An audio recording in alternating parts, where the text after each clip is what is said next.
explain to you the reason why so many people have shoulder injuries when they start or when they continue with the gym. Did you know that your pectoralis muscles, your pec muscles, your big back muscles, some of the shoulder muscles coming from your mid-spine right next to your neck, and some of the neck muscles as well, are all attaching to important points that have everything to do with the shoulder function. Even your neck muscles, they attach into your shoulder blade, and the shoulder blade then attaches with the different muscles into your shoulder joint itself. So when we train hard, or if we have, let's say, a skiing injury and you fall on your shoulder and you strain your pec, your chest muscles, or even your low back or your mid back muscles, that can have a lasting effect on the function of the shoulder joint itself.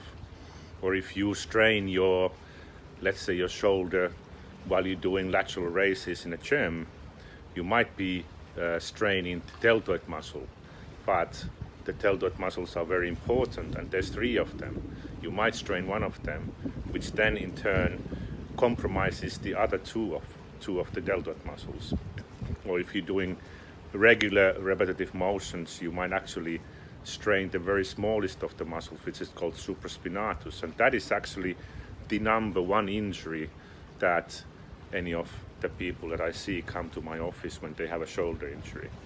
I've seen at least 5 guys this week with the same single injury of supraspinatus, which is a very small stabilizing muscle. And what that stabilizing muscle does, it basically lifts your arm from your side only for 15 degrees. So what it does, it starts the motion, but because it's the single muscle that starts the motion, it has to work alone for a very short time, and it's not designed to do that repetitively. That's why it's so important when you're doing exercise, when you're going to gym, when you're doing CrossFit, that you don't always do the same old things. You have to change things around. You have to do different exercises, get some walking done, and especially get some swimming done, so you keep the mobility. You don't get to the point where you start losing the mobility, and as you lose mobility, you lose the muscle's capability of stretching and being elastic and adapting to those movements.